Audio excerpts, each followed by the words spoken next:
And we're back, Hey now. barely, by a thread. Undisputed Podcast. I'm Adam Cole, baby. That's Kyle O'Reilly up in there. Below me is... He loves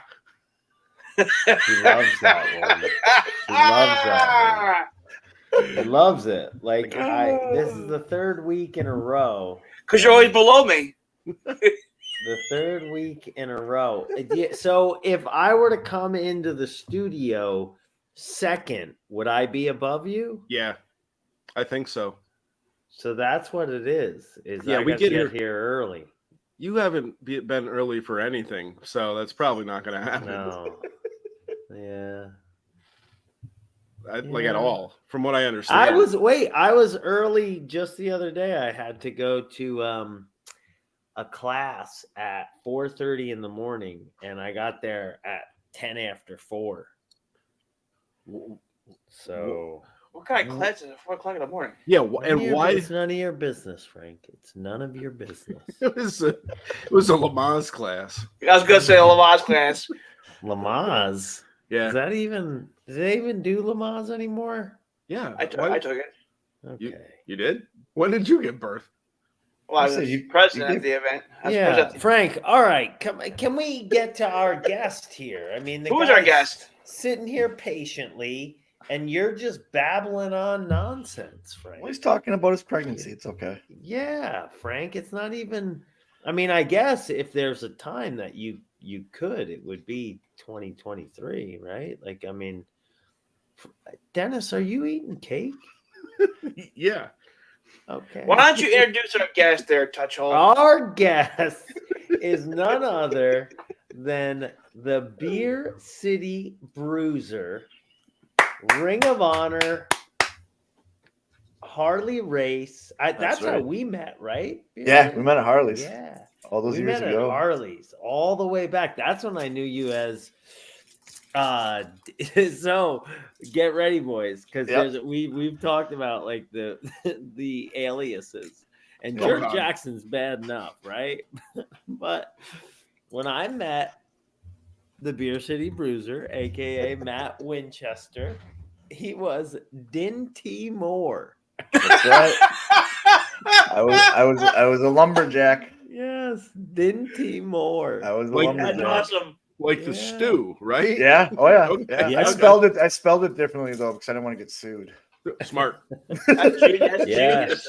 I was thinking if Vince signs me, I better change the name or like the spelling so that I don't have to change my name.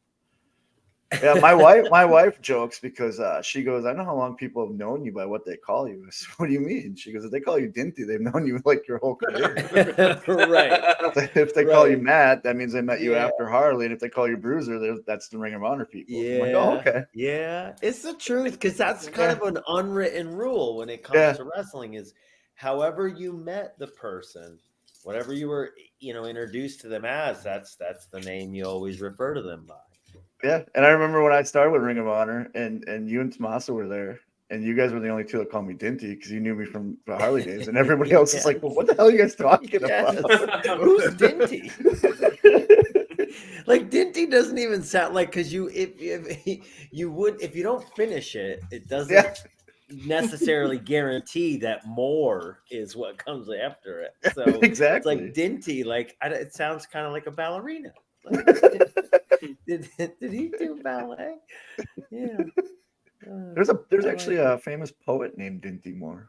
I found that out. Really? Yeah, I found that years later. Somebody tried to Google me. Wow. I was like, oh, cool. I was excited. But that's not him. Yeah. That wasn't me. I don't write poetry.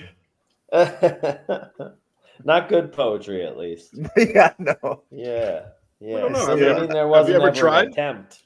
I steal the Andrew Dice Clay poetry. We'll do that. I think we all did at some point. Oh, We're all similar age, right? So, like, oh yeah. I mean, that was, old Mother Hubbard. She sat on the cupboard. Hickory dickory dock. Oh! Yeah. Little boy blue. Oh, he needs the money. Oh! Whew. Well, there we go. We go. That was our impression. Are you done with that portion. cake already? It was just a small piece of cake. That's something I was going to say before, but I didn't want to interrupt. My cake cake? eating?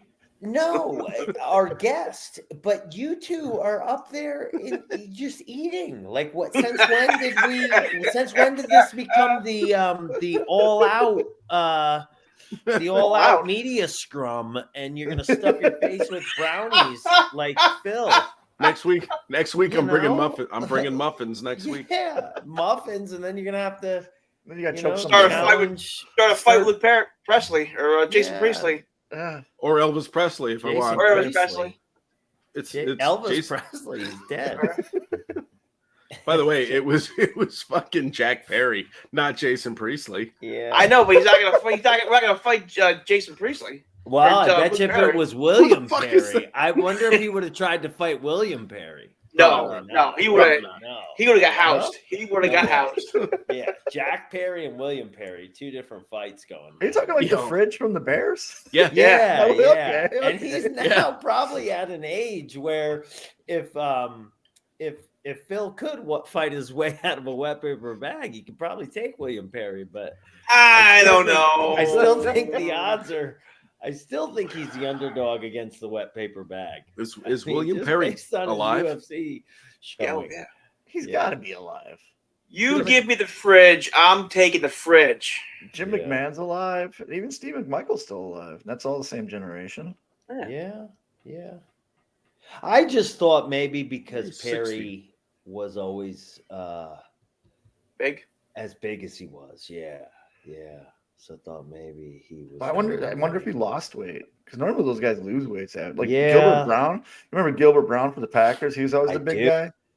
I went to one of his charity things. Yeah, I went to one of his charity things, and he's only like 300 pounds now. He's lost all that weight. Wow. He's like, I don't have to play no more. I'm like, okay. Yeah. Good point. That's the truth. I don't know. Phil might be able to take him. I think William Perry's now in a wheelchair. Oh. Well, I don't know, man. I'm Did you still see going Phil. those fights? Did you see those fights? No. I mean, Eric Bischoff brought it up. And one of you guys, I think you sent it to me, Frank. So Bischoff brought it up. Did Phil lose like the first round? Is that what it was? The first round of what? The fights he had for UFC. He lost every round. Did they go one? No. Did he get knocked out the first round? No. I think he tapped out, didn't he? He tapped out, right? Yeah, I think he got. I don't remember. They were so uneventful. Like you couldn't even make it through. I don't see any of this Phil Brooks talk about in our format whatsoever. Right? Yeah, I don't know. It's like those those pesky dirt sheets. I was looking everywhere on my phone. I can't find it anywhere. No Phil Brooks. All right, let's get on the format here. Let's get down to business, Frank. You're supposed to keep this train on the tracks, and you're not doing a very good job. He was busy snacking. See? Yeah, he was up there eating my water. Flips or something. What were you eating? They look like chocolate covered pretzels. Or I wish there was some chocolate pretzels down here. There is not. They got water. Honest, you know what they look like? They look like little dicks. Look like you were eating little dicks. I'm a big fan of little dicks, Frank. Chocolate covered. Yep. Chocolate covered little dicks. Oh my God. You're gross, Frank. You're gross. Go ahead, Frank. Frank, quick, ask the first question. Distract them before we get canceled. Look, hold on, Bobby. They've already been canceled. Bobby, look up here. Sure. Is that still a thing? Can you still get canceled? Oh yeah. I don't know. Yeah, I mean, I think you can. Sure. Yeah, okay. I'm pretty sure. Who are we canceling now? Bobby. Yeah. Okay. For the fifth or sixth time. Yeah, All right. Frank, you asked the question. I'll distract Bobby. Look up here. Save the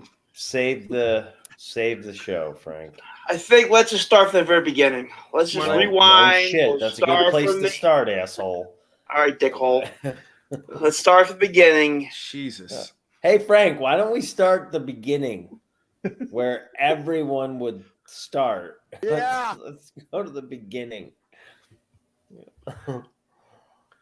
So Frank, don't start anywhere but the beginning. Whenever you're ready, Frank. The beginning what? The beginning of time? The beginning of the earth? Like when my parents met and had me? Well, like what are we talking Well, about? that's the way the beginning of time was when I was born. Yeah. And you were wrestling. Right. I did the job for GW. Father of Time. Well, yeah. See, what it was they were in the Garden of Eden, and Satan showed up, right? And Bobby was there too. Well, I got thrown out of heaven because I wouldn't do the job for God. Yeah, I forgot about that part. It was Jesus. He wanted me to. God was the booker. Oh, JC. God was the booker, and he wanted me to do. He wanted his kid to be the champion. I refused. I was like, no way. Have you seen that guy's kicks? They're awful. They look like Phil's. You're like, why do I got to put over the promoter's kid? Yeah. Well, yep. So that started it. All right, here we go, Frank. Okay, and I think we got our Phil talk in. Okay. Whenever you're ready to ask the question, Frank. What the fuck? I got to go to bed soon. Save me from myself. Bruiser, were you a fan growing up? Fan of the business growing up? What the fuck? No, Frank. No. Brock Lesnar wasn't. No, I was. I've been a fan since I was 7 years old. My uncle took me to a fair show, and the AWA was there because I grew up in Wisconsin. Nice. And the main event was Bruiser Brody versus Stan Hansen. Holy shit! Yeah, so like my first exposure to professional wrestling was that, and they brawled right in the crowd. They came right by me and my uncle, and I clear as day I can picture in my head looking up at Brody, and I'm 7. He looks like 12 feet tall, and he's bloody, and he's hussing. And I looked right in my uncle's eyes. I looked in my uncle's eyes and said, "This is the greatest thing I've ever seen in my life." Holy shit! Yeah. As long as we've known each other, you've never told me that story. No, you saw Prime Time Brody, and that was your first impression. Yeah. And I became obsessed with Brody, and that's how I got into Japanese wrestling. That's how I got into Puerto Rican wrestling. Because right away I found out about tape trading. Yeah. So I'd do everything I could. I'd do everything I could to tape trade because I just want to see Brody. Yeah. And then after he passed away, I get introduced to like Terry Gordy because of Brody. Of the Texas stuff, and Brody started it off for me, man. And then along came Mick Foley and made me fall in love even more with it. It's like, oh my God, here's a reincarnation of Brody. you know? That makes sense because I'll say even myself, as a fan, there's certain guys that there's just something about them that it captivates you to where you can't know enough about them. For me, it was Dynamite Kid, and then it was the Great Muta. Okay. Steamboat was probably in there somewhere too, but I would say without a doubt, Dynamite and the Great Muta were those kind of things for me. What's great about those two too is they were international. So you got exposed to more than just I got exposed to more than AWA, more than WWF. I got exposed to all the Japanese and then the Puerto Rico stuff. And so what was that like though? Because you said tape trading, and obviously the internet wasn't what it was. Because I know for me, that's where I wasn't privy to Dynamite's career other than what I saw on WWF. And that made me a huge fan. So it was not until I got into wrestling myself that I became exposed to the his whole career in Japan and stuff prior. I got lucky. My uncle had tapes and knew how to do the tape trading. And so he, I'd look at him and say, Uncle Tim, this is the guy, how do I get more? He's like, oh, if you like this match. And he'd find tapes for me. And then when I got old enough, and mowing lawns and shoveling driveways and stuff, I'd save all the money and I'd get the catalogs and I'd send out for tapes. And then RF video came along, which made it easier. You know what I mean? Yeah, RF video. Yeah. And then the cool thing about where I grew up, so it's primarily an AWA territory and a WWF because WWF at the time was on, I think it was USA or something like that. Yeah. And then AWA was on ESPN, but every 3 weeks they'd cycle through. So every 3 weeks, you'd get the Von Erichs, and then 3 weeks after that, you'd get Mid Atlantic, and then, so I'd always know what time to watch ESPN because I'd get 3 weeks of AWA, and then I get 1 week of a different territory. And then I'd tell my uncle. And I'd tell my uncle, hey, I want to see the Freebirds. So he'd be like, okay, I'll find out what I can do. And he'd do his little thing. And then he'd find tapes. And like I became the popular kid among my friends because they'd all come over and we'd I got the latest tape, I got the IWA King of the Deathmatch. Let's go watch it, and we'd all watch it and stuff like that. And that's how I got exposed to all the different kinds of the business. And became, that's why when I got in the business, my goal wasn't always WWF. My goal was Japan. My goal was Puerto Rico. It was just be a full-time wrestler because Brody never stayed anywhere. Nope. And he made a ton of money. So I was told right away, you can do that. It's just harder. And I was like, okay, well, that's what I'm going to try to do. So that's why I wrestled everywhere. Yeah. And that's what you're talking about are the guys like Brody, like Abby, like I'm trying to think of other ones that were very similar. Dr. Death got that way eventually. Yeah. Gordy, Hanson, who you brought up a minute ago. Yep. Hanson was another one. And Terry Funk, Frank. Too. Yeah, Terry Funk. Yeah, Terry did. Yep. Yeah, and then like Mick was those all the guys that we just named are the people that influenced Mick.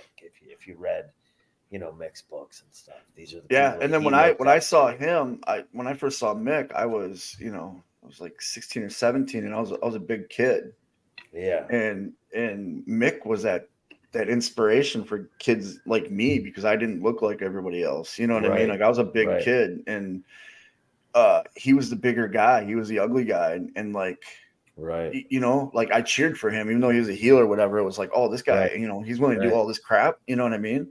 Yeah. Which now that I'm 45 and hips, had a hip replacement and stuff, I regret looking up to Brody and Mick so young of an age because it influenced my style so much. You know what I mean? But hey, I left it all in the ring like they did, and it was really cool. Magic, I think, right? Yeah, it is. Yeah. I mean, it's that relatability, like you said, you're a big kid, so like you identified with them. I mean, isn't that what makes wrestling as magical as it is that it's like there's a place, there's a person for everyone. There's like somebody that you can look at, like, because honestly, you said that, and I'm thinking to myself, like, okay, well, that's how I kind of identified with Dynamite. What drew me to Dynamite was I was shorter. My brother was only a little bit taller than me, but we were big Bulldogs fans. And even though it was my older brother and Dynamite was older, my brother Ricky was Davey Boy because he's a little bit taller. Yeah. And so for me, Dynamite being a shorter guy, like he just looked like this little, just like gymnast. Now, I mean, granted, he was on copious amounts of steroids, but sure, he looked like a superhero. But you didn't know that. But a short superhero. Yeah. But you're right. Yeah. Like that's the cool thing about wrestling is there's a flavor for everybody, Yeah. And it kind of got lost for a little bit. Like when you and I were at Harley's, like that was a generation where you had to be 6'4", 240 pounds, like jacked up solid muscle, and it kind of went away, like the characters. But I think over the last couple of years, the characters are coming back, and I think that's why there's more fans coming back because okay, you don't have to like this guy, but what about this guy? Right. You don't have to, or like you said, you saw yourself in Dynamite. I saw myself in Brody and Foley. Like I saw, hey, I'm shaped like that guy. I can do that. I'm athletic. I can do that. Yep. And I think nowadays, now that you have the characters coming back, people can relate. Yeah. Yeah. I mean, there's as many positives as there are negatives, and then I wonder to myself, is that's just the ebb and flow of the business, and it'll just always be that way, and it never gets too high, never gets too low. It just ebbs and flows, and it goes, and it's like it'll never end. No, and that's beautiful, really. I mean, granted, we're all gonna die, but well, yeah, eventually. I don't know. I mean, Maybe I don't. Frank, I'm 150 years old. You know this. I still marvel of the matches you had with Luthez. Yeah. It's impressive. Well, I mean, my best match was with JC himself. We had a good one, but then God wanted me to put him over, and I was like, I don't do the job. Not one-off jobs. I don't. Yeah, you were hoping for that return date, but he didn't give it to you. I mean, we can build to it, and I'll put JC over, but I'm not coming in cold. Do like a crucifixion match or something, you know? Yeah, I mean, we can do a schmaz. Holy, oh my God! Crucifixion match. All right, I think Beer City Bruiser has just taken it. We're all going to hell. I think we just got canceled. We're all now going to hell. We're all going to hell. All right, I'll Frank, apologize to JC when I see him. Frank, you got to get us back on track here, please, before we get struck by lightning. So why don't you both talk to us about training with Harley? Are we interrupting anything? What's that? What? Are we interrupting anything? You seem distracted. Who, me? Oh, you owl. I just got reprimanded by my 10-year-old.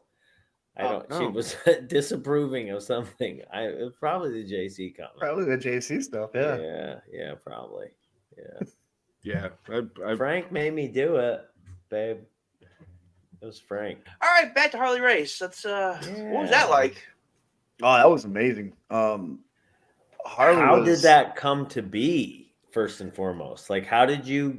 So, let's not go back to the beginning like Frank likes to do, because I'm sure you've done interviews before where you've done this. Yeah. But how many years in were you when Harley kind of entered the picture for you? I was only 2 years in. Okay. And a guy named Trevor Adonis is one who broke me in. And I forgot how I heard, but Harley used to do those week-long camps with Noah and WWE and all that. And I don't remember how I found out. And Trevor's like, you'd be stupid if you don't do this. Like a week with all these great minds, and you get to see all these different guys, and you can network. And so I went and I did it. And Harley pulled me aside after, because remember they used to award like a scholarship. They give it. Somebody would go over to Japan for the dojo. Somebody would be able to do a tour with Noah, and then somebody got signed out of it usually. And Harley pulled me aside and says, "We've already made our decisions of everybody, but I want you to come down here and train with me full time." And I was like, I don't know, man, like, because I had kids back home and stuff like that. And I did it another year after that. And after that camp, Harley and BJ came up to Milwaukee for a show. So I got myself booked on the show so I can hang out with Harley. And the whole show, BJ's sitting next to me telling me, you got to move. Like, you got to come down to Eldon. You got to move down here, Right. And so I talked it over and talked over my family and ended up making the move in, 2006 or 2004, something like that. I moved down there and stayed down there for like 6 years and just trained with Harley. And every day, like, I got to meet so many cool people down there. And I used to go and remember the old school he had where it was they had the school and then they had the gym next to it that Ace Steel owned. Yeah. I'd go in there at like 10 in the morning, since when Harley got there, and I'd just sit in Harley's office and just talk to him. Yeah. And then I'd go over next door. Yeah. And we just talk to business. And then I go next door, work out, come back. And then we go to lunch over at Buzzers across the street. And I'd go home, take a nap, come back for training. And then we'd train. And that's basically what I did, Yeah. 5 Talk days a about week. an education in wrestling. Yeah. Yeah. I always tell people I went to grade school and high school with Trevor in wrestling, but I went to college with Harley. Like, Harley, he taught me the business of wrestling. Like, he when he moved to the new school, and I'd go in, he talked to me about how to talk to promoters, because no one in wrestling schools back then, no one told you how to talk to business. You know what I mean? We just got in, we just bumped our asses off. Okay, you can bump. Cool. Now go get booked. Harley would break it down for me. Like, this is how you talk to promoters. This is how you talk to get money. And this is how you make that impression. And it was awesome. It was the business side of the wrestling business. And that's why when I left and I came back home, I'm like, all right, this is a business now. I'm going to make money doing this. And I did. Right. Well, that's also, in my opinion, comes from the fact that Harley came up in a time when that's exactly what it was. Like that's how you were putting food on your table. Yep. And because kayfabe was still what it was, like people that didn't belong in the business weren't allowed in the business. They were kept from it. And I'm not here to say like, oh, it needs to be that. But what I am saying is that the influx, we're seeing the result of some of that influx now, and some, good, some bad. But there's one of the big issues, or one of the bigger problems being on this side of the curtain, is that, everybody doesn't deserve a trophy. I'm sorry. No, I'm sorry to be the guy that bursts that bubble, but like everybody doesn't get to be a pro wrestler.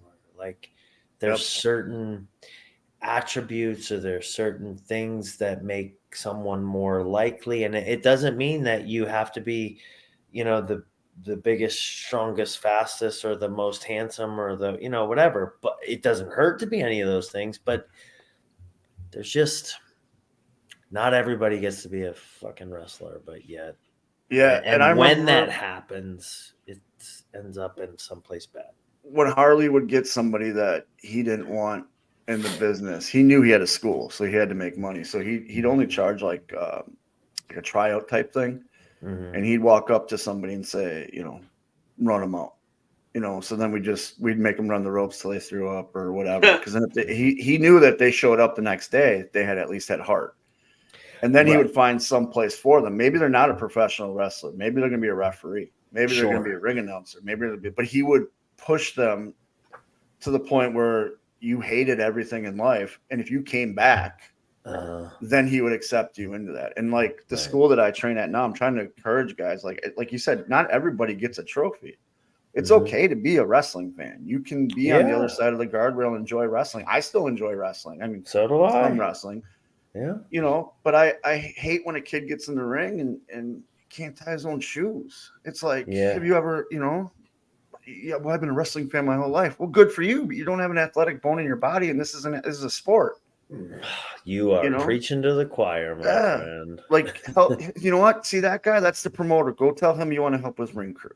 Yeah. That way you can set up with the ring, you can hang out with the boys, and you can get to know the boys, and you can still be a part of wrestling. You're just not in front of, you're not trying to hurt yourself or somebody else. Right. And I don't want to like, sometimes like, somebody's feelings might get hurt, and that sucks, but that's also just the way it is. Like only one team wins the Super Bowl every year. Only like sometimes, like at the end of the day, there is Darwin's theory of evolution, right? I mean, like the fittest, it's nature.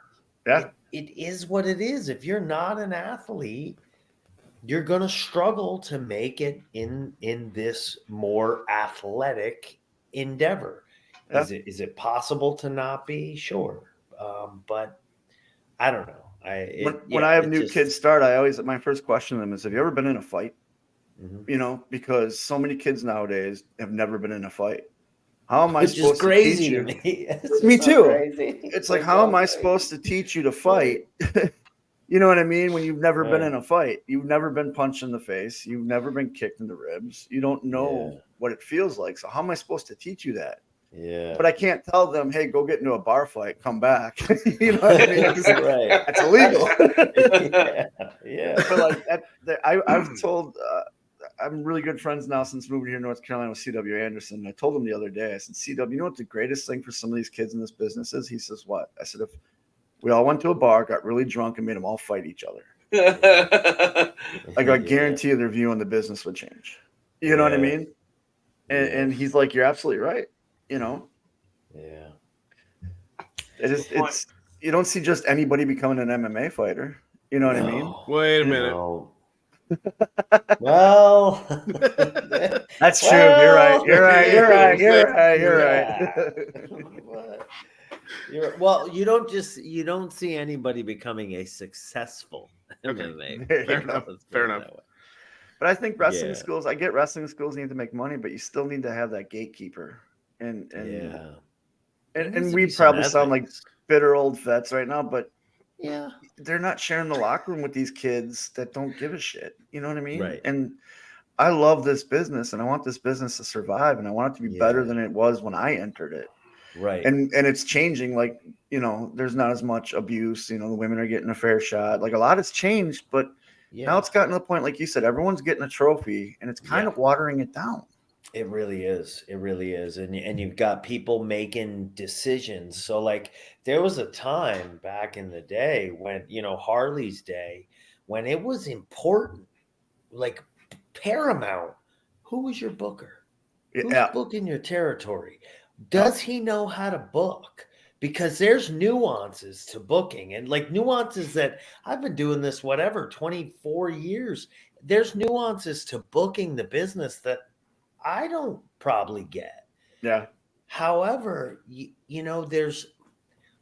I just feel like the booking of territories all the way from independents to like major companies at this point has just been allowed by like all you need is a promoter's license, right? Like if on the indie level, and if you have that, then like you can, that can be your little piece of WrestleMania. You get your no matter action. how You get your real live action figures. And you can right. play Yes, exactly. Yep. And that's the thing is this business in Harley's day, there were like ramifications, there were checks and balances. And I think that what we've got in the modern business today is that some of those don't exist. And so when things go off the rails, it's like, well, yeah, I mean, how do you expect it not to? Right. And that goes down to the schools too. You look at everybody and their mother owns a wrestling school right now, but who's their trainer? There's a ton, man. There's a ton. You know what I mean? There. Yeah. When I was here in North Carolina, like and they asked me to be their trainer. I was like, yeah, but I don't. Why? And they're like, well, you've been on TV, you've done this, you're trained by Harley, and I was like, okay. And they're like, plus there's this school over here, and this guy's only been in the business for 4 years. I'm like, 4 years, and he's training people. Right. What has he done? Like, yeah. Has he worked TV? Has he been, you know what I mean? And like, he's just taking these kids' money, Yeah. But that's the thing is it's money. I mean, money is any cliche you want to come up with. It's the root of all evil. It makes the world go round. It blah, blah, blah. But like, yeah, I mean, that's what it is. Like if you're a pro wrestler, even though your real job was at Foot Locker all week, you still know how to like kind of bump and run the ropes. Like you can open a wrestling school if you got a ring. This made me upset the other day. I had a kid who had to cancel on a show because his one of your guys. Not my guys. No. This is a different kid. One of my guys told me about it. Oh, gotcha. But this kid was a champion for this company, and he canceled the show because his McDonald's jobs, they had an emergency and they had to schedule him. I said, do you know how many jobs I walked out of to go to do shows? Like it's a McDonald's job, Right. I'm like, what happened? And like, he's like, he thought his job at McDonald's is more important. I go, well, that means he's going to be working at McDonald's for the rest of his life. He's not going to make it anywhere, And another kid where WWE was just in Charlotte and they needed somebody. And I texted a kid. I was in New Orleans, but I texted a kid, hey, WWE needs an extra. And he's like, oh, I'm at work right now. I can't get off. Oh my God. Wow. I'm like, yeah, well, guess what? I'm just lose my number. Like, I'm not going to help you anymore. You know what I mean? Like, Jesus. You want it. You say you want to be a pro wrestler, but you don't want to do things to become a pro wrestler. Yeah. And I get it. We all have families that we have to take care of and stuff like that. But that's why, again, this is a business. You got to make, make that money. Get those T-shirt sales. Get those 8x10s. Do the hustle. Something. Yeah, it's the hustle. I mean, really, it is. It's the hustle, and the hustle is where like you don't realize it at the time, but during that hustle is where like all of the good memories live. Yep. It's during that hustle, and you don't, at the time you're just trying to get through, to the next day. You're just trying to make it to, Chicago Ridge for the show, and then to Milwaukee on the next day. Like, I mean, yeah, that's so interesting. Yeah, but again, back to your question, training with Harley, like I said, it was like going to college, and it helped my career. I got back, after I moved back home, it was less than a year, and that's when I signed with Ring of Honor. I was 2 years. I signed with Ring of Honor, so yeah, and I was there for 8 years. So I think I did all right. Yeah, 8 years. Wow, Yep. that is awesome. And so, when did so Ring of Honor was still with Sinclair up until, what was it, last year or the year before? It was 2021, right? 2 years ago. Yeah. 2 years ago. Okay, Yeah. 2 years ago. Yeah, because it was still 2020 when we lost our contracts. It was in November. It was October. What they did during the COVID years is we'd have to do town hall meetings a week before we left for TV. Yeah. And it was over Zoom and stuff like that. And we were in the Zoom meeting, and after they got done, what would happen is Hunter Delirious, the booker, would go over, like they go over the COVID protocols. They go over your, what you can and can't do at the shows. And then he would kind of touch on creative, and then they leave it open. Like if anybody anything to say. And then when that all got done, Joe Koff says, all right, all the non-contracted guys can get off the call now, but all the contracted guys stay on. And we all stayed on. They're like, all right, well, as of December 31st, all the contracts can be null and void. If your contract, some guys had contracts till March, they could carry them out till March, but then that was it. No one was re-signing, which sucked because I just re-signed. And they're like, we will pay you all the way up until that date, and then after Final Battle, we'll do the November TV tapings, and after Final Battle, we're just going to take a hiatus until Supercard, and we're going to rearrange everything going on. And we're like, okay, so we're coming back in April. And they're like, yep. So we do the November TV, we do December pay-per-view, and it's surreal because you don't know what the future is. So we're not saying goodbye, but it's like, all right, I'll see you later. Yeah. And then March comes, and nobody had heard from creative, which was weird. I remember calling the Briscoes, and I'm like, if anybody knows they're creative, it's them. I mean, they're the heart and soul. They're like, we haven't talked to Hunter at all. Wow. I was like, you're kidding me. And then Tony Khan goes out on that Wednesday, and he announces that he had just bought Ring of Honor. Yeah. Nobody knew about it. Even Hunter Delirious had no idea. That's amazing in this day and age, man. Yeah. That is amazing. Yeah. From what Kerry told me, because Kerry was, Kerry, he knows everybody. So Kerry says that the deal was literally, Tony had just faxed over the contract right before he walked out. Even guys in AEW didn't even know yet that they had bought. They don't even know what the terms were for him buying it. They just, it was sold. So we all found out the same way. I can attest to a little bit of that, being with AEW around that time, that there wasn't really talk about it that I remember too much. It just kind of happened and was like, whoa, okay. None of us knew the company was for sale. Yeah. Which was weird. Right. And then we found out there was 4 offers for it. It was Tony. It was Anthem. Is that who owns Impact? Yes. It was Vince. And then it was a private backer who wanted to rename anonymous, but we found out later it was Cody. Oh, wow. Oh, wow. Yeah. And I guess Tony outbid all of them, and that's what happened. And what really sucked about all that was Greg Gillian's a piece of shit, and I'm going to go on record saying that. I hate that fucking guy. He's the reason that ROH is dead. But he knew back in when we were all doing our contracts. You had to negotiate a contract with him. When we were all negotiating our contract. I know. Oh, I know. Yeah. When we were negotiating, he knew the company was for sale. Yeah. Why are you offering us these deals knowing the company's gonna be sold? Why not tell us ahead of time, like, hey, we're gonna negotiate, we're gonna get you what you want, but the company's up for sale. So if you have offers from other places, do that.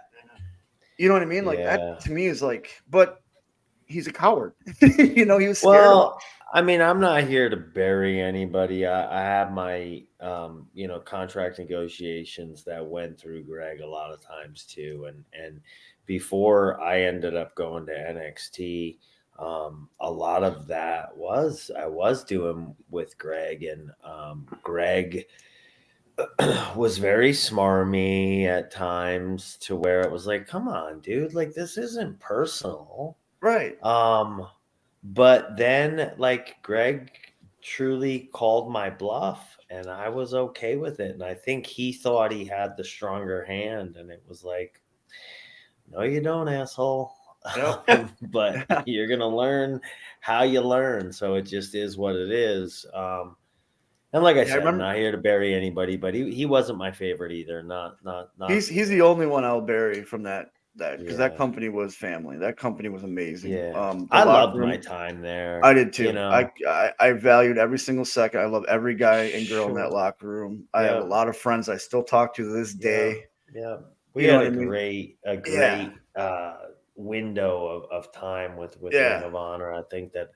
I think you would obviously say, I would say, like, was instrumental in who I became. Agree. As a wrestler. And I remember when like when you guys left and other guys were leaving, we kept saying, like, we got to keep these guys. You know what I mean? Like, we have something here. We can be big. Like, and it's like you said, it wasn't personal. It was business. Right. Always. It's always business. Yeah. It's the same thing I even say with like AEW. Like I did not re-sign with them, and I only signed for a year to begin with because they weren't giving me enough of Tony's money. Like, period. That's what it comes down to. They weren't. So I said, okay, I'll sign for a year. I will not sign for 3.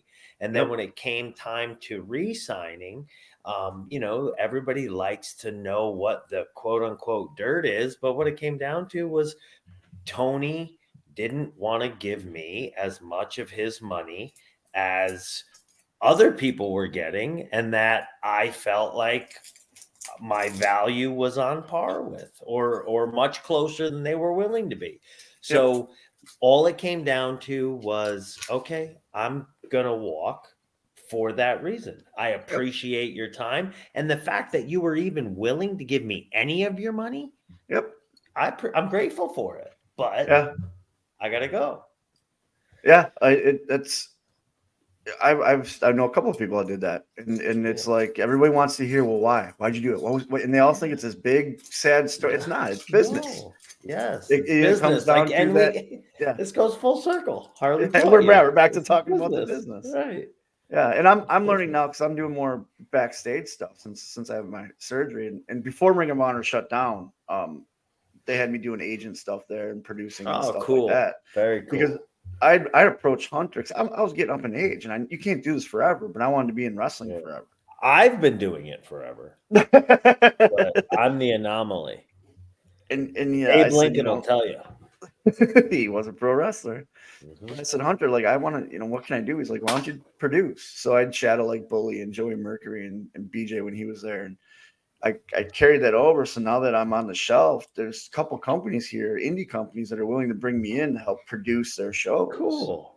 That's and I've been talking to other people at the higher ups going, hey, this is what I'm doing. Is this a thing? And they're like, yeah, that is a thing. And like, you have much more negotiation power because it's not an in-ring thing. It's actually an employee position. I'm like, okay, cool. Right. So that to not be a 1099 in this industry, like, that's so foreign a concept to us.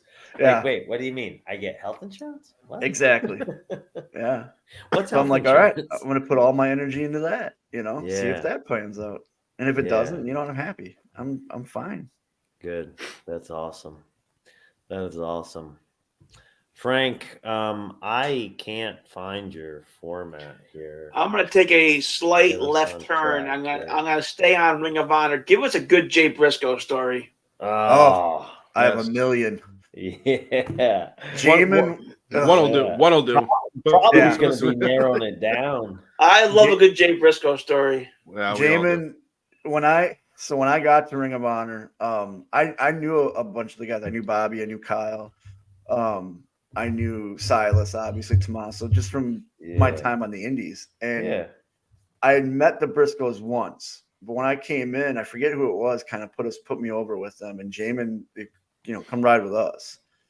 So I'd always, and that's how I got to know the Briscoes, is I got to ride with them and then eventually work them in tag matches and stuff. But I was always known as the guy that brought the beer to the locker room, because I always had a case of beer, because I always needed one for my entrance.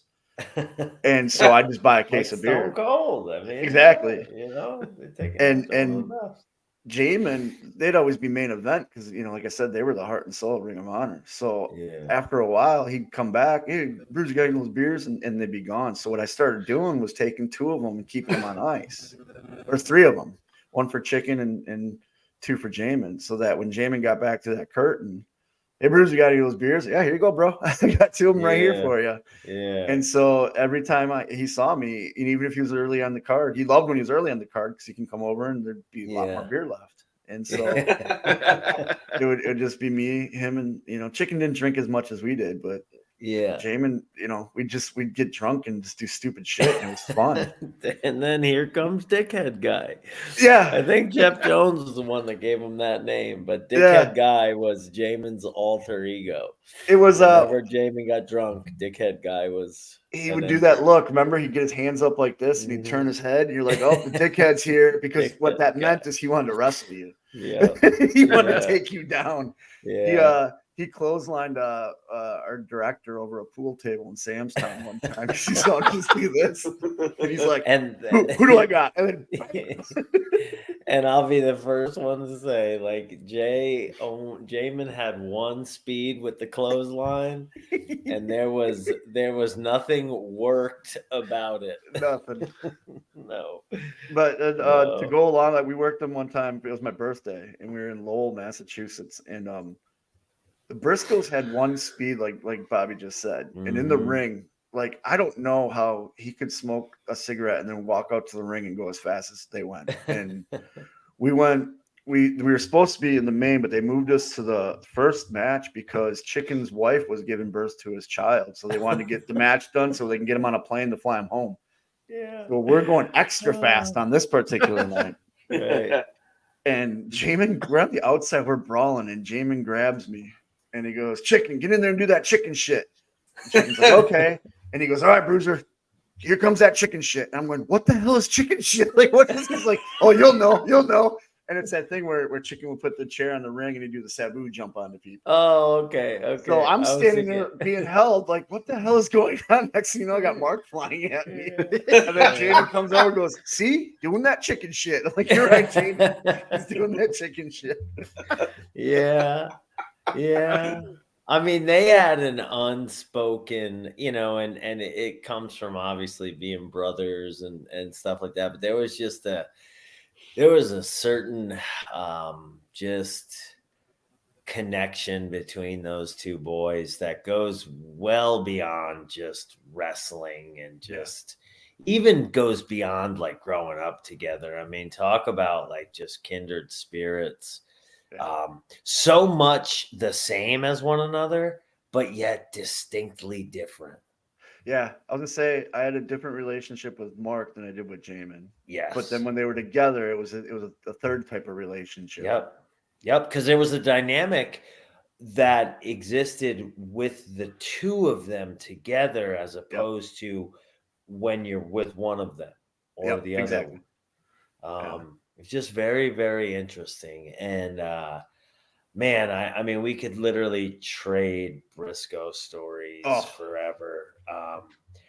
I think the thing I appreciated most about we'll keep this on Jamin for now, but is the fact that because I came up watching Ring of Honor and going to shows because Tony DeVito had trained me, and that's kind of where I was breaking in. I watched the Briscoes for all these years, you know, and like I just had, I was convinced, like, oh, that fucking Jay Briscoe guy, he's got to be a dickhead. Yeah, like he's got to be an asshole. He just had that look. Like Mark looked kind of like wild-eyed and crazy, if I can steal a Terry Funk line, but you know, that looked like there was something minorly jovial about Mark. Where Jay just looked like, man, that guy will punch you just to punch you, breathing oxygen, right? Yeah. And yet you meet him, nothing was further from the truth. Two of the nicest guys. Yep. Jamin And would literally, give the shirt off his back. Yep. Yeah. Oh man, you just took the words out of my mouth. You just took them right out of my mouth. He's that guy. He was that guy. Like if I was gonna get in a foxhole, it would be with Jamin. Would have been with Jamin any day, anytime. If I got a phone call, hey, you know, Jamin needs something, like just because like he would have been there for you no matter what. When he passed, I told my wife, no matter what it costs, we're getting to that funeral. You know, we got to be there for Chicken and Ashley and the kids, and because Jamin would do that for us. You know what I mean? Yeah. And we did. We drove. It was 8 hours away. We drove the full 8 hours and attended it, and you know. But that's just like you said. That's the type of guy he was. You know, he was. And what I loved is Ring of Honor used to do meet and greets before the show, so you'd pay for your meet and greet, whatever. They wouldn't leave the meet and greet till every fan that was in their line got something. Right. So they wouldn't come in the lot, like the show would be started, and they'd still be out there doing whatever with their fans. Yeah. You know. Yeah. They didn't have to do that. You know what I mean? No. And they did. They just to a T, and you don't have to look any further than Big Man and their mother to see where it came from, but like they were to a T, like, you know, just God-fearing, good old, you know, Christian boys. And that's the other thing that really just hit me over the head with, you know, Jamin's passing and everything, was seeing the exhibition of faith by Mark and by Big Man and even by their mother. I mean, that's her firstborn son. And to see the way that they handled everything was just I think I saw her break down just one time. Mark, I never saw break down. Mark was always in a happy, jovial, not happy, but you know, he was always And Papa Briscoe's the same. Papa Briscoe, make sure you had a drink in your hand, you know, and that did. You were having a good time. Yep. And if you then if you listen to Mark's explanation for it, I defy anyone to call bullshit on it when he would say, like, I'm not sad. Jamin's, I know where he is. Yeah. I know he's in a better place. Like, and I truly, like, you could be, you know, the biggest atheist walking and you're going to have trouble not doubting that for a second, because Mark is convinced, and I love it. I found it so inspirational. Yeah. You go back and listen to his eulogy. And I remember telling him, like, I'm a faithful guy. I've never been like a real super religious guy, but Mark just showed me you don't have to be a super religious guy to have faith. You can be a God-fearing man and still have faith, you know, and like to watch the strength that family had and how Mark, like you said, Mark says, I know where Jamin is. I know I'm going to see him again. Yeah. You know, and the conviction he had in his voice, it's like, man, I want that, you know, like I want to tap into that because like you said, we all die, you know, and I want to be able to have that strength. And I hope my faith is that strong when I lose somebody as close to me as they were, you know? Yeah. Yeah. My faith, for sure, I can say 100% was bolstered by seeing that, and by seeing the way that Mark and Big Man and their mother, the way that they were walking it out as a family. Like, they didn't just talk about it. They were doing it. And Man, that's rare. That's rare in this world. Yeah. So, but miss Jamin every day. I still talk to Mark, send him a message, make sure he's doing okay. And every time I get that happy message back, doing good, brother. How are you? You know, of course, yeah, of course. You know what? The one thing too, my favorite about them. So, like, I mean, I love so much about every match that I ever had with them was such a pleasure to do because, like you said before, they had one speed and it was always coming. And like, I don't know about anybody else, but that's why I got into pro wrestling. Yeah. I, been doing athletics my entire life, and I didn't get into pro wrestling to dance. Like, I loved their speed. I loved the way that they went. But you know what doesn't get enough love is I don't even know, this is not a word, but I'm going to make it up. The genuinity of their promos. Oh God! Yes. I mean, the ones that they would produce by themselves. Yep. Like during the Ring of Honor Gold, days. pure gold, right? And they were as Briscoe brother as you could get. Yep. They were Sandy Fork, Delaware to a T. Yep. And Chicken was, like I said before, they're so similar, but yet the differences between the two of them was just on full display in those promos, and I loved it, man. I loved every minute of it. I got another Briscoe story. Well, Bobby, I don't even think you know about this, but Bobby, towards the end of your run in Ring of Honor, remember they sent out that email to everybody about the words we couldn't say on TV because you had worked. It was you and Kyle against the Briscoes on TV. And you guys, between you and Jamin, had sworn, I think, like 40 sometimes on camera. So it got to the point where the whole company got an email about what words we can't say, and we can thank Bobby Fish and Jamin Pugh we'd get fined if we said those words because these two are just beating the shit out of each other, dropping F-bombs and S-bombs and all. I do remember that now. I do. Yeah. Like, I remember saving that forever. Going, these two guys literally had a company policy made up because they weren't working each other and wouldn't shut up. Right. And that's just the stuff that was like, it wasn't in a promo or anything, no, guys. It was in the like ring. In the match. It was in the match. Like if Jamin hit me, I was like, fucking, like I'd come back on him and he'd be like, you motherfucker. It's a very heavily edited match, and it's not edited because of the violence. It's edited because they have to beep out Bobby and Jamin every time they do something. Right. But I just remember sitting there, and so it's funny because you move on to your thing, and that's when Malonis comes in the company, and I'm showing Malonis because they made an admin to that where now that Bobby's moved on to different things. Everybody else can't say these words, but the Briscoe brothers get like X amount of time, like X amount of strikes before they get fined. Right.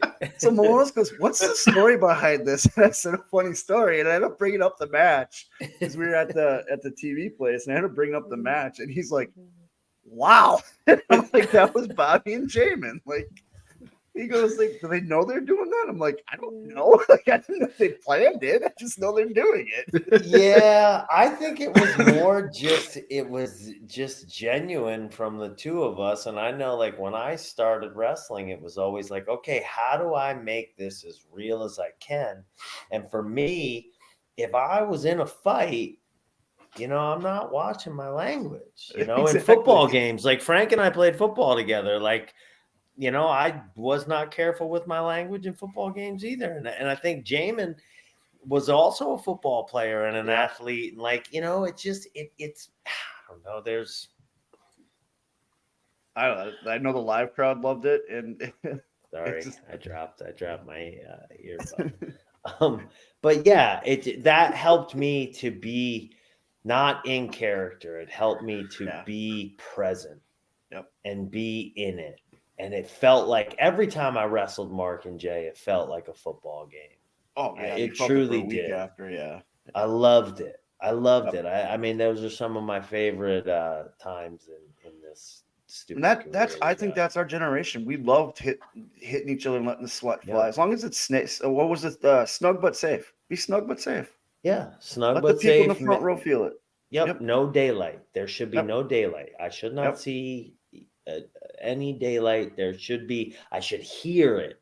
Yep. I should hear the meat. Yep. That sounds really dirty.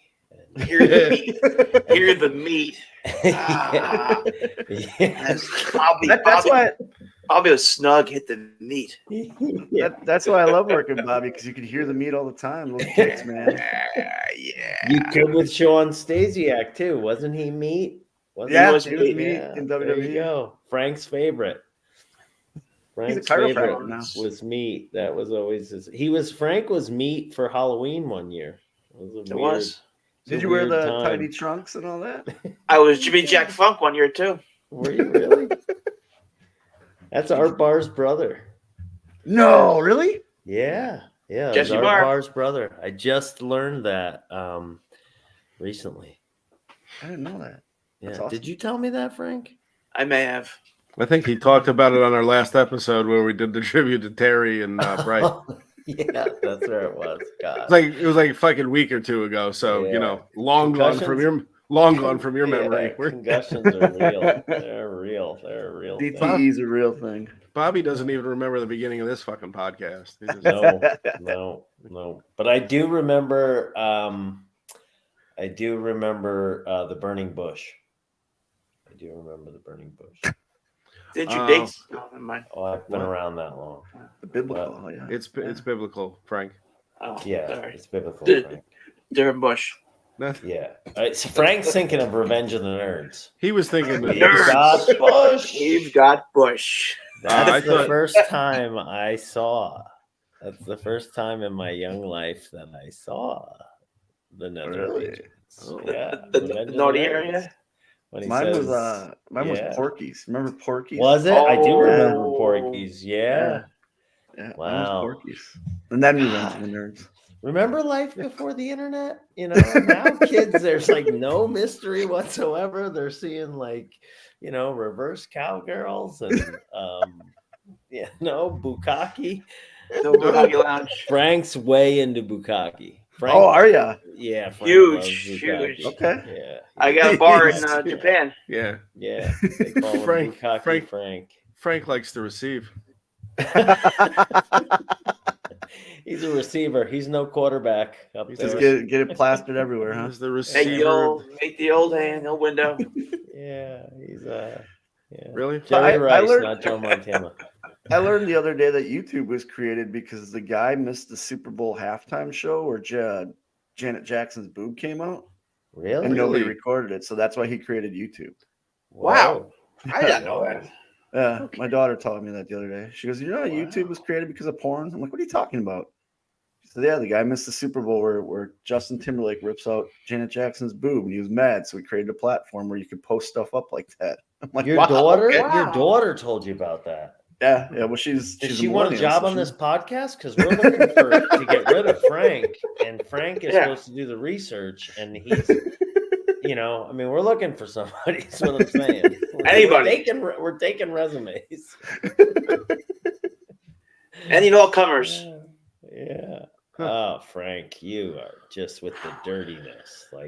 Come on, Frank. That's what we gotta do. We gotta do, don't we? Not say comers. No, we gotta do the new segment. Yeah. Beat Bobby's picks. Oh boy. It's football season, boys, and we got a segment. Dinty you're still an avid footballer, yeah? I love it. Fan. I love football. I do fantasy football. I'm pissed because my team lost. Yeah. So because of the stupid New York Giants. I stopped watching football. You're ruining it. Yeah. Probably 10 brand new segment, and Bobby ruined it. Probably 10 minutes ago. I stopped watching now you see why there was an email sent out after Bobby and Jamin worked? I love it. I love it. Frank, send an email. Raw sewage. I've been swimming in raw sewage. I love it. Love it. That was OJ, right? That was Yeah. OJ. Yeah, that was OJ. You're right? I mean, Close enough. Same movie. I've been trying to get my wife to watch those with me. I can't find them anywhere. Are they on Netflix or what platform owns the Naked Gun series at this point? We'll have our research team look that up for you. Hey, Reggie! Okay. Reg! Who's Rich? Who's Richie? Reggie. That's our research guy. Reggie Green? The Reggie tailback for my Reggie college be football fine. team? Who's Reggie? Reggie be fine. Reggie be fine? Can we make the picks? What's Reggie be Can I fine? just point out though, like Frank, I have to admire you because you have a Brian Bosworth jersey back there. I do, and there's actually Anybody would own a Brian Bosworth jersey. that's Bobby's guy. Bobby's an enormous. He was an enormous fan. I was probably his biggest fan. Did you love the Stone Cold movie? Like that was a fantastic. I did. movie. I loved that movie. I still to like this that day, after I that movie still came love out. it. So Time out. Bobby, hold on a second. Bobby's an AEW. He's a giant Bosworth fan. He's mixing it up with Sting, and Bosworth is in the front row. Okay. The next day, I text him, "Hey, did you see Bosworth? What do you mean?"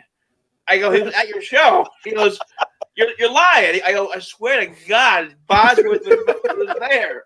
Yeah, I didn't bullshit. know. And then I talked to Sting the following week, and I brought it up, and he was like, "Yeah, he was." He was there. He's in the front row. He's like, he and I, we've known each other since back then because of the haircut being the same. And like, I guess they've known each other a while, but I was clueless. You had your chance. Yeah. I have a dog now named after him. Oh, I He's love a it. Dopey French bulldog, but his name is Bosworth. So Frank had Reggie, the research guy, Reggie Green, figure it all out for the Naked Gun, and for whatever reason, instead of just telling Frank, who's right there, he let me know that you can see it on Max. You can also watch it on Hulu. Amazon Prime have the Naked Gun as well. All the Naked Gun series. Hulu and Amazon Prime. I have both of those. Oh, so it should be there. And if not, I blame Reggie, not Google. Not Reg. Reggie Green. Every time you say that, I'm gonna say Reggie Green. Not Reggie Jackson. Reggie Green. Yeah. Oh, Reggie Jackson tried to kill the Queen. He did. I must kill the Queen. Yeah. Oh boy. Anyway, let's I get love to how these. he had a gun under second base. Yeah, he's just there. Picks up a gun on second base. Enrique Palazzo saves the Queen. Now, you got to tell us. So when you were a kid and you did your backyard baseball, you had to do the dances that the umpire was doing, that he was doing in that movie. When he'd strike three,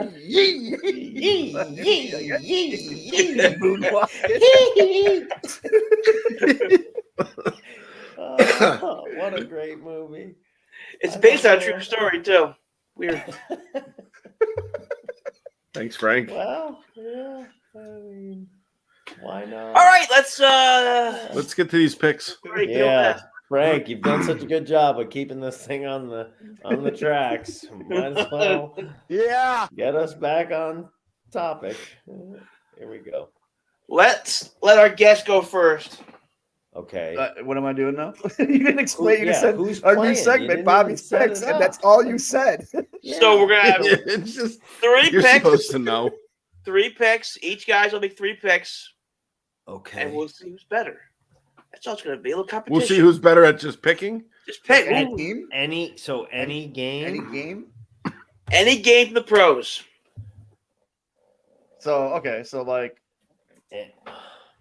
obviously Frank, I'm you're a making Packers this fan. way harder than it needs to be. I gave you your picks. If you got Frank, the Packers, shut Frank. up. Frank, you're ruining it. Yeah, Frank. so God, way to double down on my mistake, asshole. I don't watch football anymore, guys. I'm sorry. So my first pick is going to be it's the Packers versus Falcons. I'm going with the Packers because Jordan Love, literally after last Sunday, stepped up and said Aaron who, and destroyed the Bears. And I think with their young team, they're going to do good. And the Falcons, their quarterback, he's still real green. Like he he didn't look good against the Panthers, you know. Right. So there's my first pick: is the Packers versus over Atlanta. I love that you called him green. He was. I love that it was like, yeah, he can't work. He's green. He's all about getting his shit in, calling his own spots. I got the Cowboys over the Jets because with Rodgers going out, and then the Cowboys literally, man, nobody expected that Sunday night what they did. That was a fearsome defensive performance. Yeah, Micah Parsons is going to win Defensive Player of the Year. I'm telling you this year. He is a monster. Yeah. And then my third one is going to be the Browns over the Steelers. Another good defensive performance. Yeah, I think the Browns are. You can say what you want about Joe Burrow missing everything, but I think the Browns with Nick Chubb and all that, and Deshaun Watson finally, he's not phoning it in. He cares. I think that'll be the sleeper game. Okay. And there was great massages in Cleveland, so he's going to be up for the challenge. Great masseuses. Really? Those are my three. There you go. All right. Okay. Bobby, what do you got? You go. Oh, you're going to me next? Shouldn't Bobby go last? It's like Bobby's show. I don't. I'm not making any picks. It's just those two. Yeah. Who cares about our picks? Oh, yeah. Who cares Frank, about your picks? Not for nothing, Frank. In any episode we've ever done, who gives a shit about anything we've had to say? Nobody knows who we are. That's true. Yeah. Yeah. I want to hear Dennis's picks. I don't think there's a single person that listens to this podcast for you and me. I don't. I want to hear Dennis's picks. Oh, you do? Okay. I do. Because I have them. Frank, did you even have picks? Kinda. Well, then what the fuck, dude? You did it. You prepared for it. Why aren't we doing it? He kind of had it. I go. All right. I got Frank. This is your last week on the podcast. So Thank you. Thank you very much. Thank you. Oh, don't do that. We're replacing you next week. All right. So I got the Bills beating the Raiders. I think the Bills are going to come back from that ridiculous shit that happened last night against whoever the fuck they played. The Jets. That's it. I also picked the Cowboys over the Jets only because I'm a Cowboy fan, and I was so happy to see what they did to the Giants. I don't care how bad the offense looked, but I do have the Giants beating the Cardinals and covering next week. Okay. All right. I'm going to go with the Colts over the Texans. They've got a dynamic quarterback. Anthony Richardson's going to be the real deal, Holyfield. And he's playing a weak Texan team. I'm also going to go with the Chicago Bears over the Buccaneers. The Bears. The Bears. Get 3 points. I'm not a Baker Mayfield supporter. Give me Justin Fields. And I'm going to go with the bounce back game of the KC Chiefs over Jacksonville. Fair enough. Good stuff. Okay. I'm going with the Chargers. Because I think Marion Butts is gonna rush all over the field. I think I'm also taking the Packers because Sterling Sharp is gonna have a hell of a game. 200 yards receiving. I'm predicting from Sharp, and I'm also taking the Dolphins because AJ Dewey is gonna have Larry Zonka is gonna have 100 yards rushing. All right. Yeah. There it is. Did I just bring the show to a screeching halt, Frank? Literally, you have no idea. You put the brakes on, the emergency brake on. We are just right. I was gonna say AJ Dewey. Because Dan Marino was just way too obvious, but Sterling Sharp is. I ended up on Larry Zonka. I could have also gone with Jim Kick. He would have been a good. Or Zach Thomas. Yeah. Yeah, Zach Thomas was. Yeah, he was one of my favorites. Let's say Zach Thomas. That's even better. All right, let's take it home because I think we're probably 5 minutes from Bobby falling asleep, which is around. Yeah, this is usually the posture. Guys, take us home, guys. Yeah. I'm just falling Hey, asleep. I do have sleep apnea. I don't have it's mild, but it's mild. I have it. Do you have a CPAP machine? No, I'm waiting for it. So I've been back to the sleep doctor 3 times now. I had a sleep study done probably about 6 months ago. What's that? Your doctor, Vinny Gumbats? No, Dr. Corda. Oh God, that's worse. Kevorkian? Jumping Jack? Tommy Michaels is my Tommy Michaels. Yeah. Speaking of Dr. Corda, today's his birthday, so shout out to Dr. Corda. Happy birthday to him. Dr. Corda's birthday? It is. Oh. Anyway, I'm a real piece of shit for not wishing him happy birthday. Aren't we all though? Yeah. Well, it's only 10 o'clock. I can wish him a happy birthday. It's not over yet. that is true. Yeah. All right. And then hopefully he doesn't listen to the show. So he won't know that I'm That you forgot. that I'm a disingenuous fuck. Yeah. Well. Anyway. Dinty, what's next on what's on the horizon? What do you got coming up, for man? you, man? So I'm like I said, I'm training here in Winston-Salem, North Carolina. It's at the AML training center for a great company called AML. What's AML? What? It's a local company here. It's run by a guy named Tracy Myers, and his booker is Brian Hawks. And Tracy, what's great is Tracy's the business side of the company. Brian's the wrestling side, and they don't cross each other.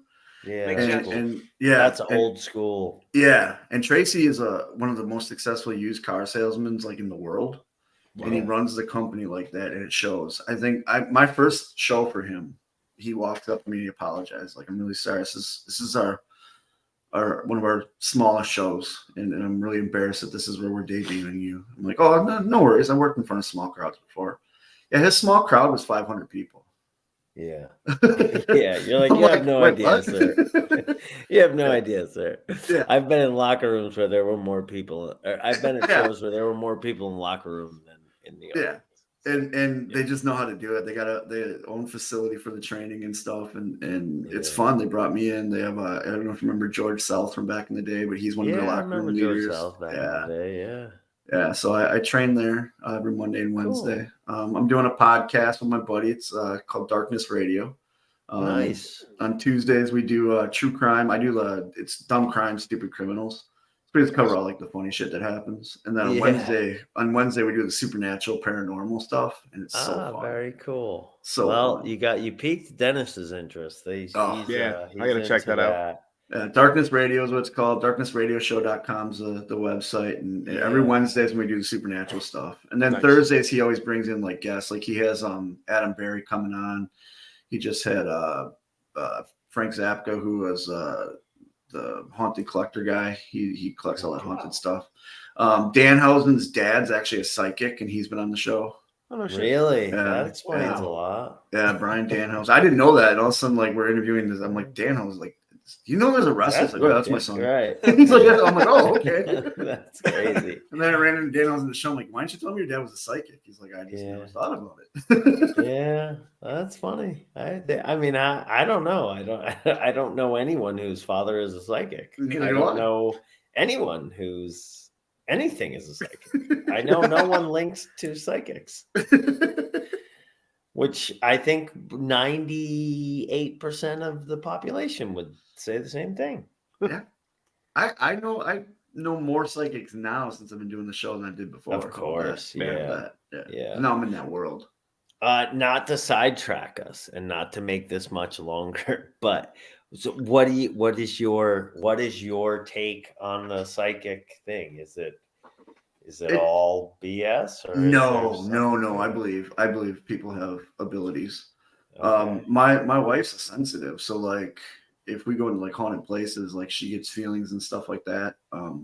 We went to the way we found out is we went to the Zach Baggins Haunted Museum in Vegas. I've been there 3 times now. Really? But the first time we went, they have a serial killer wing. I'm a big fan of serial killers. And we went in the Ed Gein room. That's a weird thing to say, by the way. Like, I'm a big fan of serial killers. Like the way that came out, it's like a weird thing to confess to anybody. Right. But, And you're not talking about people that like kill Captain Crunch or Right. Lucky Charms, Right. right? I mean, yeah. Like, and I'm not. Come on, Frank. Don't act like you don't get That was a god-awful joke. What was a dad joke? All right, I'm let him- somebody's father. Oh God, let him tell his story before. Tell the story. I don't encourage people to be serial killers, but There you go. I'm always driven by like, why would you do that? Because my first Yeah. experience with that was Jeffrey Dahmer, and I'm like, why would you eat people? But we went into the Ed Gein. Well, I mean, the obvious answer to that is you're hungry. Well, true. Well, he wanted to be with them forever. That was his thing.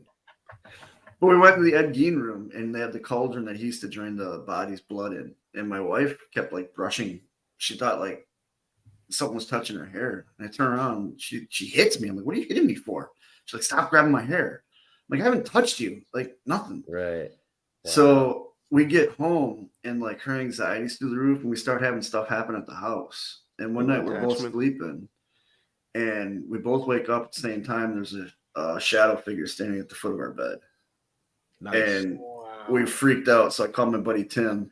He says, you need to go get some sage, cleanse the house. Did either one of you have anything? So I told him. And so Ashley, my wife, went in more into detail, like what she felt. And he's like, you're sensitive. Like you could tap into this. And she's like, nope, want nothing to do with it. So like, she's sensitive, wants nothing to do with it. So I trick her, like wherever at a haunted place, I'll trick her to come with me. I'm like, so what are you feeling right now? Like, why don't you walk in there? Like, what's going on? And by tricker, you just mean lie. Exactly. I flat out lied to her. Yeah. Like we went to the Museum of Death in New Orleans, and I had her like, hey, touch this glass right here. She's like, you're not allowed to touch it. Let's touch it. It's like, no, I got a creepy feeling. I'm like, which object's giving you the creepy feeling? Like, tell me which one. Jesus. So, yeah, I do believe in it. I've met legitimate Okay. psychics. I've met legitimate That's sensitives, and Manny cool. Leone from Ring of Honor. She's a sensitive. Really? And, yeah, that's how we became friends, was over this stuff, because I told her what I Right. did with my wife. She's like, I'll just go with you. I can sense that stuff. I'm like, all right, cool. Wow, that's crazy. Yeah. So Yeah. now I got a buddy to go on investigations with and stuff. So Very cool. That's awesome. Man. Very, very cool. Yeah. What about Like you said- go ahead. no, it's like you said, there's more to wrestling. You know what I mean? And this is the next chapter. So Yeah, I think that's key, man. I think there needs to be balance. Yep. And especially the older we get, like the more you realize like there's just way more to this life than the business. And the business can have its place, and it can be an awesome place, but like there's got to be more to life than just the business. and there's such a natural crossover between paranormal fans and wrestling fans. Like when Tim brought me on as a co-host, he's like, I don't want this to be a wrestling podcast. I'm like, that's fine. We don't have to talk wrestling. That's my job. And then so we came up with a code word where I was an underwater needle pointer, and that was like our little dig at like, people. And after a while, people were like, well, we want to hear wrestling stuff. Like, you travel the world, like we want to hear the haunted places you've been in, and because of wrestling. And I'm like, oh, okay. So it's really cool that you get that crossover between wrestling fans and paranormal fans. And now when I do if I do meet and greets and stuff like that, I have wrestling fans that come up, and then also fans of the show, and they'll come up. That's so cool. That's awesome. Yeah, and they'll say, hey, I'm glad we came to this underwater needle point. I'm like, oh, you listen to the show. Awesome. Yeah. That's awesome. Yeah, that never happens to us because nobody listens to this show. Nobody. Yeah. Yeah, that's what I'm doing now. So. Yeah, that sounds awesome, man. It sounds like life is balanced, which, like I said, I think is a big key for those of us that come from this business. It's great to hear that you're not in pain. Yeah. That's fantastic, especially hip, man, because hip is that's a tough one. Yeah, it you don't think about how much pain you're in until you're not in pain anymore. And I remember waking up from surgery, and my wife goes, how you feeling? And I says, I'm in pain, but it's a different kind of pain. Yeah. And ever since then, and now, like I said, I'm pain free. I can, like I said, we walked almost 30 miles in New Orleans, and I didn't have to sit down. I didn't have to rest. I didn't have to lean. Right. It was just, and it was so cool because I got to do that for my kids. You're a dad, it's like you want to do that for your kids. And I got to do it for my girls. And we got to do all the paranormal stuff out there. We hit Bourbon Street. We went to a couple cool bars, and it was like, man, this is life. That is life, man. Yeah, like wrestling. Nail on the head. Wrestling gave me the opportunity to do that because that's how I made my money and stuff. But like, man, this is the true meaning of life. Like, with this, with the people that you love, the ones that love you, the ones friendships and all that stuff. I still crave the pop and all that, and it'd be cool to do it one more time. But I like you said earlier, like I can do it on my time now. I get to choose. Yep. So that's a very cool place to be, man. I'm happy to hear that from you. You seem so at peace with all of it, and that in and of itself is a blessing. But thanks for coming on, man. Really, it was awesome. Thank you. Great catching up. Yeah. A little surprise out of this whole thing was we got deep into some Jay Briscoe talk, which is never a bad thing. No. And it was totally spontaneous. There was no plan for that, and so I thank you for that as well. It was. No, thank you. I love sharing stories. I went to one more story before I go. Please. Where it was me and Silas against Bobby and Kyle, and I used to do a move where I'd pick a guy up on my shoulder and I'd hold their head and I'd sit down, pile drive them. And I gave it to Bob, and he's like, "What do you want me to do?" I said, "Just put your nose in my belly button, and I'll protect you the whole time." He's like, "All right." And I remember I hit it, and I went to pin you, and you go, "Your belly button smells like Milwaukee's best." I was like, "Thanks, Bobby." I almost didn't let you kick out because I was laughing so hard. Definitely did. Yeah. So when I heard that, when Frank reached out to put me on there, and I told my wife, because my wife knows that we go way back, and she goes, "Oh, you get to reminisce." I said, "Yeah, but I gotta tell Bobby that story because that's my favorite Ring of Honor story." Yeah, and those are those are the gems. Those are the ones where like you and I can look at one another and be thinking the same thing without uttering a word. And like that's the stuff that happens on your way to what the goal is, but the real value, it's not the goal, man. It's not the goal. It's all the stuff that comes along the way. Yeah, very cool. That's great. And then what I also love about this business too is we get to do this. We haven't seen each other in years, and it's like no time's passed, Yeah, sure as shit, man. Sure as shit. And there were so many like little references even tonight in this interview that like, you don't miss a beat, which is one of the coolest things about this industry. Yeah, agreed. Yes, sir. Well, once again, Dinty Moore, Matt Winchester, Beer City Bruiser. And now, like, knowing the Bruiser Brody thing. Yeah. The Beer City Bruiser is that full circle sort of thing, which it's interesting the way that happens in pro. When I came up with the name, that's what I wanted to do. Hell yeah, man. And what was really cool is I got to meet, I've talked with Barbara, his widow. And wow. She gave me the thumbs up. She's like, you'd be proud of that. Yeah. That's like when I started doing the keg and the cigar and Ring of Honor. I did a Crusher Fest in Milwaukee, and Crusher's family came up and said, "Hey, go do it. Our dad would be proud." Beautiful. And like to me to get two icons family to sign off, you know what I mean? That made me feel really good. So it's so appropriate because to me, Bruiser, you've always been a throwback. You've always been that guy.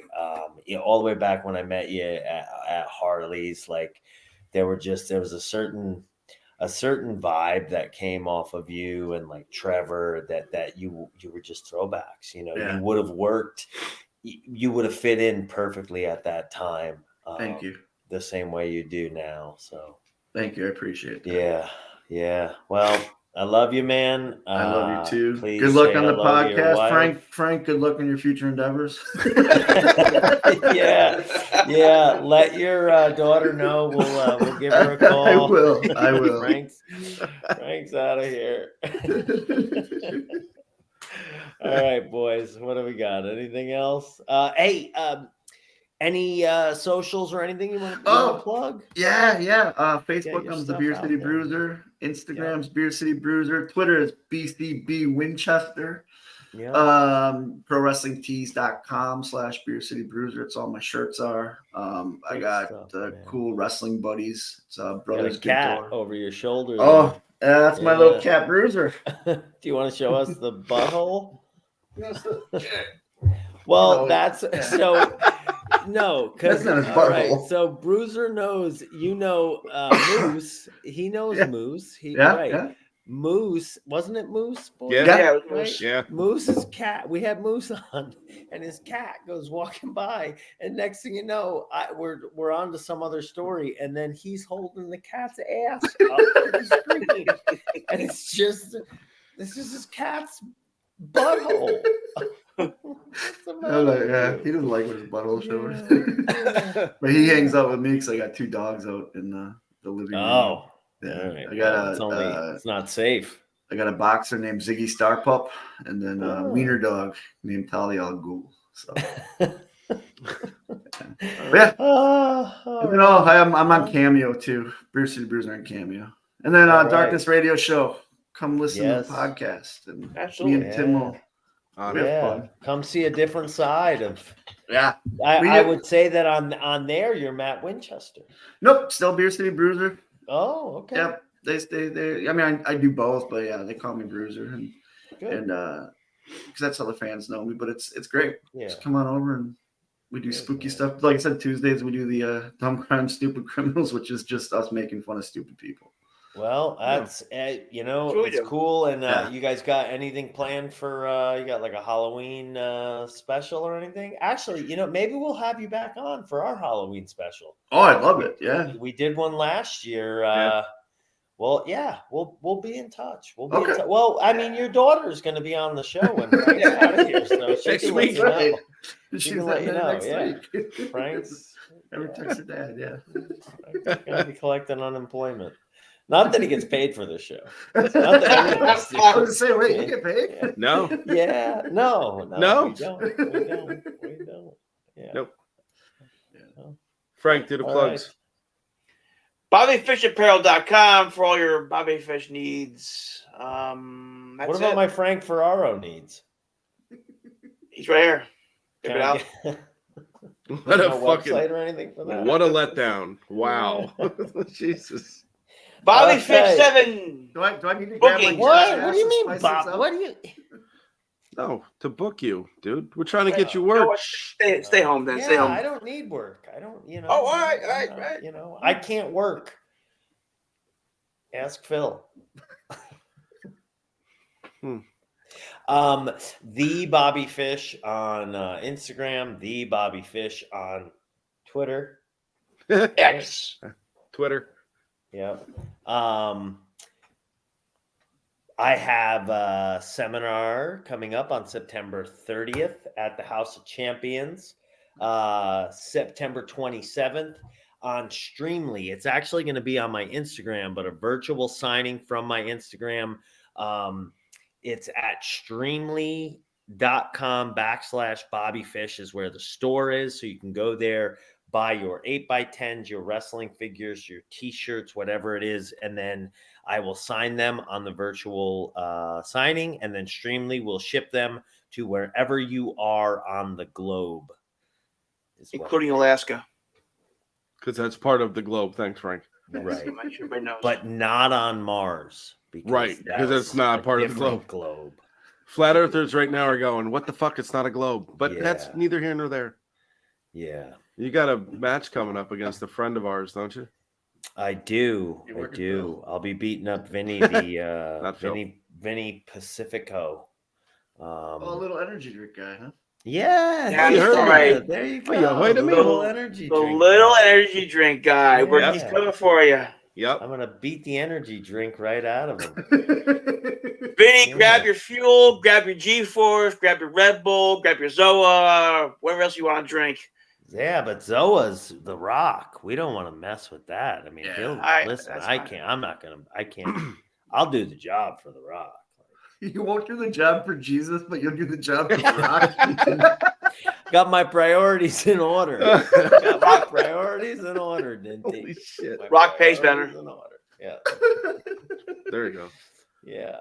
Is that all? Is that it? Dennis, what do you got, Dennis? So, I think so. Let's see. I'm at D Scott Radio pretty much everywhere on socials. If you need a DJ, I'm your guy. There's that too, because I DJ shit. So And at D's Nuts.com. Oddly enough, on the radio show, I do have a segment coming called D's Nuts. So we're doing that. Perfect. We're doing that there soon. You go. See, I knew. If you want to email Dennis, it's hotmail, MALE at hotmail.com. Yeah, that's not true, but that's not right. But that's okay. I don't need those. I don't need those emails. So on that note, say good night, Bobby. Yeah. Good night, Bobby. Yeah. Good night.